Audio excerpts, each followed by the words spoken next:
तो अब हम स्टार्ट करेंगे chapter number 2 collection of data, जिसका पार्ट नंबर 4। इसके अंदर हम समझेंगे कि सेंसस क्या होता है, इसमें सैंपल सर्वेज, सेंसस और complete enumeration, population and sample और टाइप्स ऑफ सैंपलिंग क्या होती है, इसमें हमें ये सारी चीजें समझनी पड़ेंगी। ठीक है, सबसे पहले आता है सेंसस एंड सैंपल सर्वेज, जिसके अंदर सेंसस और कंप्लीट एनुमरेशन की बात करेंगे और उसके बाद हम समझेंगे पॉपुलेशन एंड सैंपल। क्योंकि हमने पीछे ये चीज समझी हुई है कि कोई भी चीज की हम जब स्टैटिस्टिक्स निकालते हैं तो हमें पूरी पॉपुलेशन का मतलब यहाँ पे क्या होता है।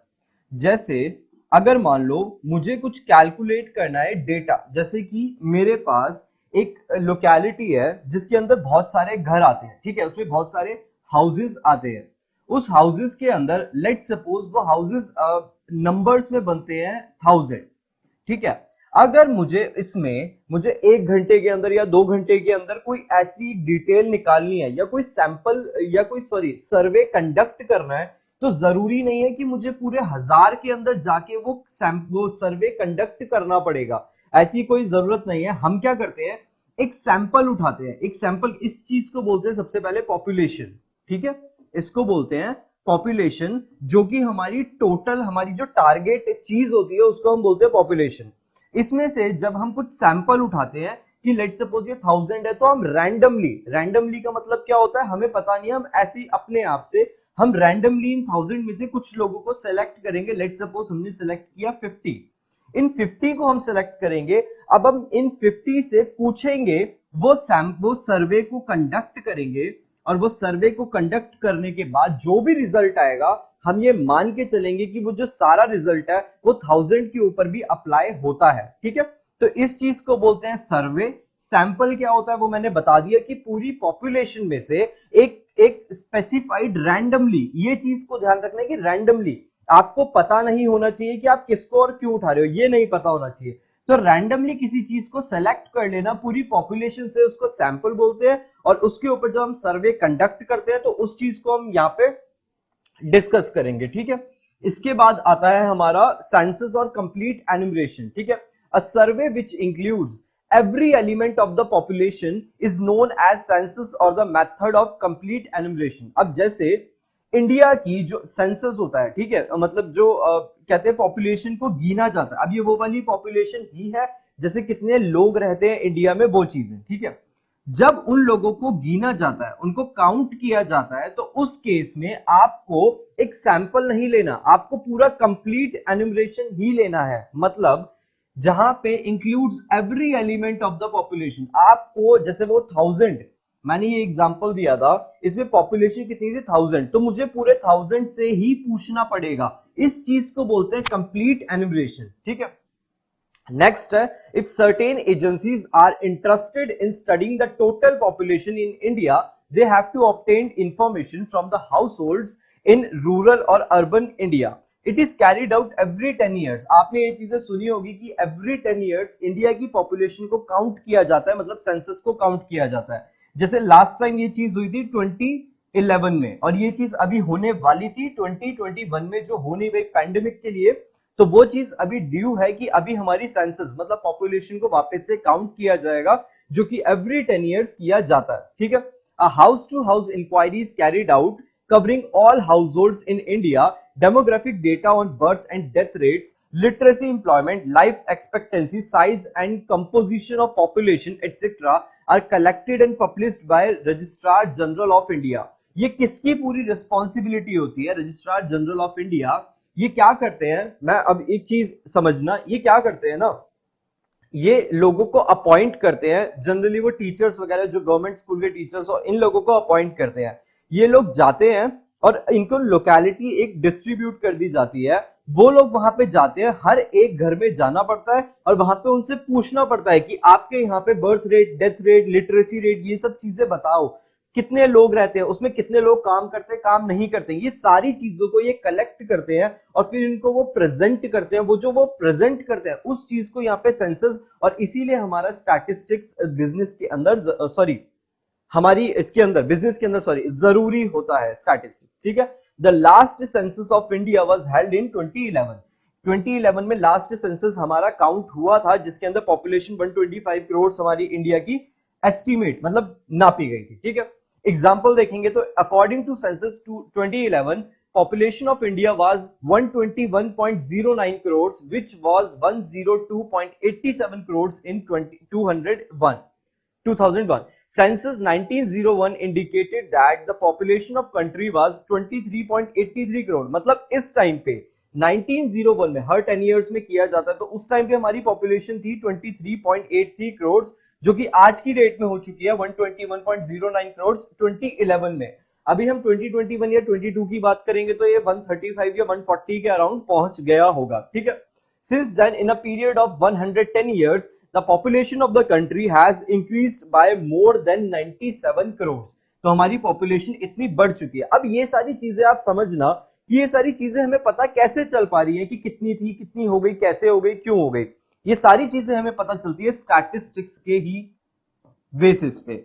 स्टैटिस्टिक्स इसी के बेसिस पे हमें ये सारी चीजें पता चलती है कि ये क्या हो रहा है। अभी हम क्या समझ रहे हैं, कलेक्शन ऑफ डेटा। अभी से डेटा को कलेक्ट करने की बात कर रहे हैं। नेक्स्ट आता है पॉपुलेशन एंड सैंपल। मैं दोनों चीजें एग्जांपल में समझा चुका कि पॉपुलेशन क्या होती है, जो भी हमारी टारगेट ऑडियंस होती है, मतलब टारगेट हमारा जो डेटा होता है, टारगेट हमारा जो पॉपुलेशन ही होती है। और सैंपल क्या होता है वो चीज आपको समझ में आती है। पॉपुलेशन में से रैंडमली जब हम कोई चीज सेलेक्ट कर लेते हैं कि ये काम करते हैं 100 बच्चे हैं, अब 100 बच्चों से एक ही चीज पूछने से बेटर ये है कि हम रैंडमली कुछ बच्चों को 10 बच्चों को सेलेक्ट कर लेते हैं और उन 10 से पूछना चालू कर देते हैं और उसके बेसिस पे जो वो आंसर देंगे हम एस्टिमेट कर लेते हैं कि सबने भी वही आंसर दिया होगा, मतलब उन सबकी भी सोच वैसी ही होगी। तो पॉपुलेशन क्या होती है, सैंपल होती है, ये सबको समझ में आता है। नेक्स्ट है population or the universe in statistics means totality of the items under study। ये चीज मैं समझा चुका कि पॉपुलेशन का मतलब स्टैटिस्टिक्स में वो वाली पॉपुलेशन नहीं होता है, इसका मतलब होता है कि यहाँ पे आइटम्स कितने हैं, पहली चीज। Thus, the population or the universe is a group to which the result of the study are intended to apply। मतलब ये है कि ये वो वाली चीज होती है, ये वो वाला ग्रुप होता है जिसके ऊपर आप रिजल्ट कैलकुलेट करने वाले हो, ठीक है।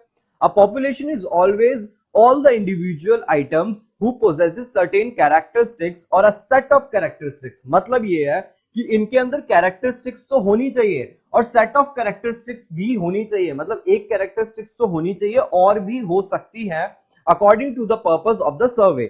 The first task in selecting a sample is to identify the population। मतलब सबसे पहला टास्क ही आपका ये है कि आपको आइडेंटिफाई करना है कि पॉपुलेशन लेनी क्या है। अब आप खुद सोचो, अगर मैं ये एक एग्जांपल लेते हैं, मैं ये सोचूं कि मैं इंटरेस्टेड हूं ये जानने में कि कौन सा इलेक्शन में कैंडिडेट जो है हम उसको वोट या मतलब कौन जीतने वाला, मतलब ऐसे करके हम ये चीजें समझते हैं। अब आप खुद सोचो इसके लिए जो पॉपुलेशन होगी वो क्या होनी चाहिए। अगर मैं ये समझने के लिए कि इलेक्शन में किस कैंडिडेट को जीतना चाहिए, ये सब चीजें अगर मैं एक स्कूल में जाके, सोचना ध्यान से, मैं एक स्कूल में जाके छोटे छोटे बच्चों को बोलूं कि जरा आप बताओ, मैं उस पॉपुलेशन पे अगर ये सर्वे कंडक्ट कर भी दूं तो उसका कोई सेंस नहीं बनता। क्यों कोई सेंस नहीं बनता, क्योंकि वो हमारी पॉपुलेशन, मतलब वो हमारी पॉपुलेशन जो है वो इस टास्क के लिए बनी नहीं है। इसके लिए हमें किसके पास जाना पड़ेगा, कौन सी पॉपुलेशन को समझना पड़ेगा, जो वोट करने के लिए लायबल है, मतलब जो 18+ है, हम उनसे ये सब चीजें पूछेंगे तो वो अच्छे से इसका आंसर कर पाएंगे। तो पहला टास्क क्या हो गया, पॉपुलेशन को आइडेंटिफाई करना, ठीक है। Once the population is identified the researcher select a method of studying it. मतलब यही है कि सैंपलिंग करनी पड़ती है। If the researcher find that survey of the whole population is not possible then he she may decide to select a representative sample. मतलब ये अगर उनको लगता है कि पूरी पॉपुलेशन को हम कंसीडर नहीं कर पाएंगे, पॉसिबल नहीं है। अब जैसे हमने समझा इंडिया की पॉपुलेशन अभी कितनी हो रखी है, 121.09 करोड़ 2011 में थी। अगर हम उस टाइम पे ये सोचे कि सबसे जाके पूछेंगे ये सब चीजें कि कौन कैंडिडेट, मतलब ऐसे ऐसे करके पूछेंगे, तो ये पॉसिबल है ही नहीं। तो इस केस में क्या होता है, आपको क्या करना पड़ेगा, एक रिप्रेजेंटेटिव सैंपल सेलेक्ट करना पड़ेगा और उसके ऊपर आपको सर्वे कंडक्ट करना पड़ेगा। A sample refers to a group or section of the population from which information is able to obtain। मतलब ये कि सैंपल क्या होता है, वो चीज जो पॉपुलेशन से आपने डिराइव किया गया है और उसके ऊपर आप क्या कंडक्ट करने वाले हो, अपना सर्वे कंडक्ट करने वाले हो, जिससे आपको इंफॉर्मेशन मिलेगी। A good sample, representative sample, is generally smaller than the population and is capable of providing reasonably accurate information about the population at a much lower cost and shorter time।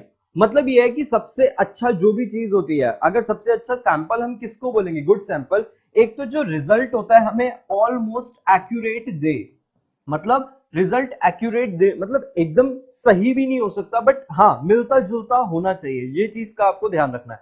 दूसरा क्या है कि वो smaller होना चाहिए actually population के। मान लो population हमारी यहाँ पे आ रही है, जैसे हम 1000 लोगों पे ये चीज कंडक्ट करने वाले हैं, तो उस केस में ये सैंपल इससे कम ही होना चाहिए, ये होना चाहिए 20, 30, 40, 50, 60 समथिंग, ठीक है। एग्जाम्पल देखेंगे, research problem to study the economic condition of agricultural labours in Himachal. Population क्या होगी, all agricultural labours in Himachal, और सैंपल क्या हो गया, 10% of the agriculture labours in Himachal. दोबारा से ध्यान से देखेंगे, प्रॉब्लम क्या है, ये समझना चाहते हैं कि इकोनॉमिक कंडीशन एग्रीकल्चर की हिमाचल में क्या है, क्योंकि वहां पे माउंटेन्स वगैरह होते हैं, तो वहां पे एग्रीकल्चर की इकोनॉमिक कंडीशन लेबर की क्या है, उसके बेसिस पे हमने पॉपुलेशन सिलेक्ट किया। और पॉपुलेशन क्या है, एग्रीकल्चरल लेबर्स ही ले रहे हैं, मैं यहाँ पे और कोई लोगों को कंसीडर कर ही नहीं रहा, ठीक है। तो यहाँ पे हमारी पॉपुलेशन क्या होगी, ऑल एग्रीकल्चरल लेबर्स, पहली चीज। अब लास्ट वाली है, इसमें से जब हमने सैंपल निकाला तो सैंपल क्या निकाला, 10% ऑफ द एग्रीकल्चरल लेबर्स। अब 10% पे लगा दो आप अपना सैंपल, वो सर्वे कर दो कंडक्ट, और जो उससे आंसर आएगा आप उसको बोल सकते हो कि ये पूरे पे भी अप्लाई हो जाता है। तो ये सारी चीजें होती है सैंपल के बारे में, ठीक है। इसके बाद आता है टाइप्स ऑफ सैंपलिंग। पहले तो दो टाइप्स की सैंपलिंग होती है, एक होती है रैंडम, एक होती है नॉन रैंडम। रैंडम का मतलब तो आपको समझ में आता है कि अपने आप, मतलब कोई इसमें तुक्का वगैरह चलने लग रहा है, ठीक है, कि मतलब जैसे 10 लोग हैं, मैंने ऐसी आंख बंद करके किसी को सेलेक्ट कर लिया ऐसे करके, इसको बोलते हैं random sampling. Non random sampling का मतलब ये होता है कि मैं खुद से सेलेक्ट कर रहा हूं कि इसको तो लेना ही है, इसको लेना है, ठीक है, तो उस चीज को बोलते हैं नॉन रैंडम। दोबारा देखेंगे रैंडम सैंपलिंग के बारे में क्या होता है। Random sampling is one where the individual units from the population are selected at random. Randomly उसको सेलेक्ट किया जाता है। The government want to determine the impact of the rise in petrol price on the household budget of a particular locality. For this a representative random sample of 30 households has to be taken and studied. मतलब ये है, अगर आपको समझना है एक locality के अंदर, एक लोकेलिटी में बहुत सारे हाउसेज होते हैं, तो उनको गवर्नमेंट को समझना है कि पेट्रोल प्राइसेस से उनको क्या इंपैक्ट पड़ रहा है उनके बजट पे। तो वो क्या करेंगे, बोलेंगे कि ठीक है, रैंडमली कोई भी 30 हाउस होल्ड सेलेक्ट करके आप मेरे पास लेके आओ, और उनके ऊपर हम सर्वे कंडक्ट करके उन्हीं से पूछ लेंगे, और हम मान के चलेंगे जो आंसर आएगा कि वो पूरी लोकेलिटी पे अप्लाई होता है। The name of all 300 households of that area are written on paper and mixed, then 30 names to be interviewed and selected one by one. इसको लॉटरी मेथड भी बोला जाता है, क्योंकि एक तरह से लॉटरी होती है, किसी का भी नाम कुछ भी आ सकता है, ठीक है। In random sampling every individual has an equal chance of being selected. सबसे इंपॉर्टेंट चीज ये है कि सबके पास 300 हाउस होल्ड थे, 300 के 300 के पास इक्वल चांस है, किसी के पास भी फेयर, क्योंकि एक बैग लिया, हमने सबके नाम लिखे, उसमें डाले, मिक्स किए, अब अपने आप निकाले, तो सबके पास चांस इक्वली। प्रोबेबिलिटी आपने अगर 10th में पढ़ी हो मैथ्स में, तो आपको समझ में आ रहा है कि ये चीज में क्या बोल रहा हूं, ठीक है। In the above example all 300 sampling units, also called sampling frame of the population, got an equal chance of being included in the sample of 30 units, and hence the sample such drawn is a random sample, ठीक है। Lottery method होता है, ये मैं बता चुका। Nowadays computer programs are used to select random samples, क्योंकि computer के प्रोग्राम्स ऐसे बन चुके हैं जो खुद से सेलेक्ट कर लेते हैं, रैंडम सैंपलिंग कर लेते हैं, ठीक है। नेक्स्ट आता है नॉन रैंडम सैंपलिंग। इसमें ध्यान से समझेंगे, there may be a situation that you have to select 10 out of 100 household. ये ले तो सैंपल ही रहे हैं, लेकिन ये नॉन रैंडम नहीं है। कैसे, देखो, in a locality you have to decide which household to select and which to reject। अब आप सोचो, मुझे समझना है कि कार जो होती है, कार की जो सीएनजी की जो रेट्स हाइक हो रहे हैं, अब मुझे ये समझना है कि उसके बेसिस पे कितनों के ऊपर फर्क पड़ रहा है। अब आप खुद सोचो, मैं वही वाला, अगर मान लो एक लोकेलिटी में 300 हाउस होल्ड है, मैं इनमें से नहीं कर सकता अब क्या, रैंडम सैंपलिंग। क्यों, क्योंकि 300 के 300 के पास ये सीएनजी कार वाला कोई सिस्टम नहीं होगा। तो मुझे क्या करना पड़ेगा, पहले मैं 300 में से सेलेक्ट करूंगा कि किसके पास सीएनजी की कार है, मैं उनसे पूछूंगा, फिर उनके ऊपर ये सैंपलिंग लगाऊंगा। तो कोई ये ना सोचे कि नॉन रैंडम सैंपलिंग का फायदा नहीं है, फायदा है, क्योंकि इस वाले केस में जहां पे हम पर्टिकुलर चीज के ऊपर जाते हैं, कार सीएनजी रेट्स वगैरह इन सब चीजों के ऊपर जाते हैं, तो उस केस में आपको पहले तो सिलेक्ट करना पड़ेगा। अब सोचो मेरे पास वो चीज है ही नहीं, मान लो मेरे पास तो बाइक है, तो मेरे से अगर कोई आके पूछ भी लेगा कि इससे आपको क्या फर्क पड़ता है, तो मैं तो ये बोलूंगा मुझे तो कोई फर्क ही नहीं पड़ता, तो ये रिजल्ट गलत आना शुरू हो जाएगा। इसीलिए नॉन रैंडम सैंपलिंग को इंट्रोड्यूस किया गया, ठीक है। You may select the household conveniently situated or the household known to you and your friend. In this case, you are using your judgment. सबसे इंपॉर्टेंट है, इसमें मैं अपनी जजमेंट के हिसाब से चूज करता हूं। सोचो मैं खुद गया, मैंने जाके उससे पूछा और मैंने उसको सेलेक्ट किया कि चल तुझे सैंपल में मैं लेके चलता हूं। मैं नेक्स्ट में गया, मैंने खुद अपनी जजमेंट से बोला कि नहीं यार इसको सैंपल में नहीं लेना। तो यहाँ पे बायसनेस बहुत ज्यादा देखने को मिलती है, क्योंकि मैं अपने हिसाब से चीजें देख के चलूंगा, ठीक है। इन selecting 10 households, this way of selecting 10 out of 100 household is not a random selection. ये मैं जान के कर रहा हूं, ये रैंडम नहीं है, ये नॉन रैंडम है। In a non-random sampling method, all the units of the population do not have an equal chance of being selected, and convenience or judgment of the investigator plays an important role in selection of the sample. सबसे important इसके अंदर होता है judgement of the investigator, ठीक है। ये चीज है, क्योंकि ये हमारी क्या होती है, सब्जेक्टिव मैटर होता है। सब्जेक्टिव मैटर का मतलब ये हुआ कि मेरे हिसाब से कोई चीज मैं किसी और तरीके से देख रहा हूं और कोई उसको किसी और तरीके से देख रहा है। अगर मान लो मैं बाइक चला रहा हूं तो मुझे फर्क ही नहीं पड़ता कि सीएनजी के रेट ऊपर जा रहे हैं नीचे जा रहे हैं, मुझे कोई फर्क नहीं पड़ता। बट जो कार चलाने लग रहा है वो भी सीएनजी वाली, तो उसके लिए ये चीज का फर्क पड़ता है। और कोई साइकिल चला रहा है उसके लिए तो किसी चीज का फर्क नहीं पड़ रहा, पेट्रोल के प्राइस किसी का कोई फर्क नहीं पड़ता, ठीक है। तो जजमेंट और इन्वेस्टिगेट ये चीजें सब्जेक्टिव होती है। नेक्स्ट आता है, they are mainly selected on the basis of judgement, purpose, convenience और quota and are non random samples. तो ये सारी चीजें यहाँ पे कंप्लीट होती है कि नॉन रैंडम सैंपलिंग क्या होती है, रैंडम सैंपलिंग क्या होती है, सेंसस क्या होता है, पॉपुलेशन क्या होती है, ये सारी चीजें यहाँ पे कंप्लीट होती है। यहाँ पे हमारा पार्ट नंबर 4 कंप्लीट होता है, chapter number 2 collection of data.